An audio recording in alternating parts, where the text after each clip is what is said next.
So students, let's see another numerical on simple harmonic motion. ठीक है. Let's see oscillation of a half ring, right? Uh, in theory, we have already learned about physical pendulum.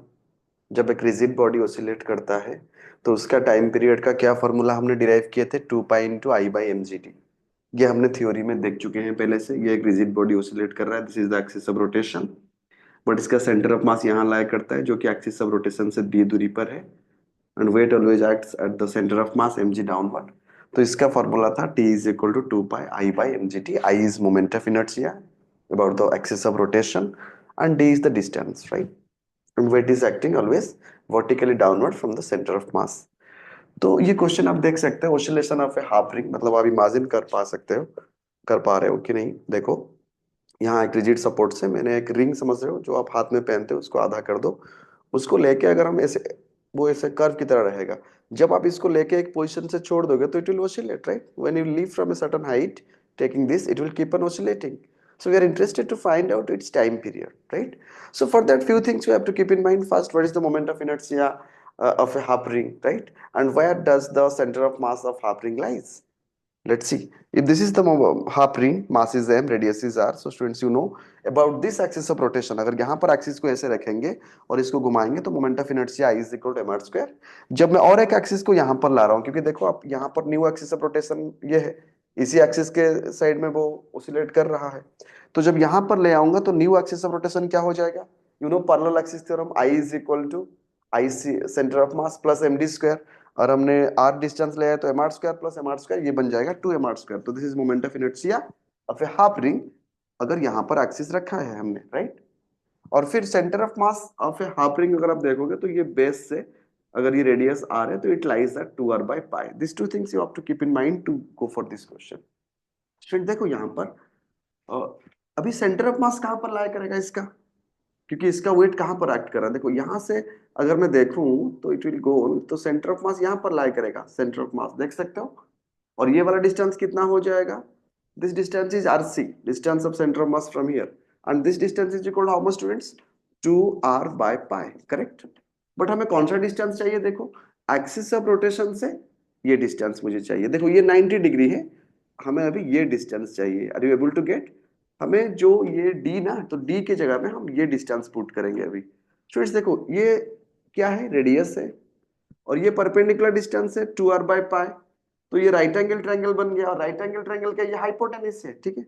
तो अगर हम d की value निकालेंगे तो d will be how much? देखो student, are square plus 2r/पाई का होल स्क्वायर का root over Pythagoras theorem, ठीक है ना?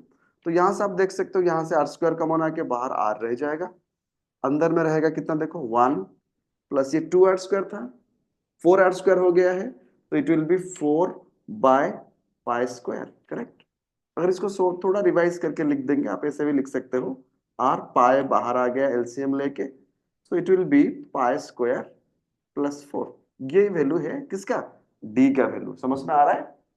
T is equal to 2 pi I by mg d. तो ये डी हम इसके लिए निकाल रहे हैं. ठीक से देखो, अभी हमें क्या करना है स्टूडेंट्स? फॉर्मूला में अभी पुट करना है. तो देखिए टाइम पीरियड का ये फॉर्मूला है. This is the formula for time period. 2 pi into I by mg d. एक बार सॉल्व कर लेते हैं, ठीक है? 2 pi root under. Students moment of inertia का क्या फॉर्मूला हम अभी पता चला? 2mr². तो यहां पर लिख देते हैं 2mr² divided by mg. Students D के बन क्या निकाले हमने डी के लिए? देखो ठीक से, ये r है mgr divided by pi into root under कितना? पाई² प्लस 4. ध्यान से देखो स्टूडेंट्स, ये पूरा रूट अंडर के अंदर है. तो जब ये ऊपर जाएगा, यहां से m और यहां से m आप कट कर दो. एक r को भी यहाँ कट कर दो और पाई को ऊपर ले लो. तो फाइनली आपकी जो एक्सप्रेशन आएगा स्टूडेंट्स टाइम पीरियड के लिए, देखो 2 pi into root under of, देखो ये पाई ऊपर चला जाएगा तो दैट इज 2 पाई r, एक r कैंसिल हो गया था, whole divided by g into root over of पाई² प्लस 4. समझ में आ रहा है students? 2 pi whole into 2 pi r divided by g whole into, ये होल का g रूट अंडर जो हमने डिराइव किया pi square plus 4. So this is the expression, just a minute, this is the expression for time period of A oscillation of a half ring. समझ में आ रहा है स्टूडेंट्स? रिजिड बॉडी हमने rod की भी एक इलस्ट्रेशन पढ़े थे. रॉड, जब रॉड ऑसिलेट करता है, ये एक रॉड है, एक हम कहाँ पर एक्सिस ऑफ रोटेशन रखेंगे, तो उसी तरह भी हमने क्वेश्चंस किए थे. ये हाफ रिंग का कहाँ कैसा होगा टाइम पीरियड ऑफ ऑसिलेशन. ठीक है, just note it. Thank you.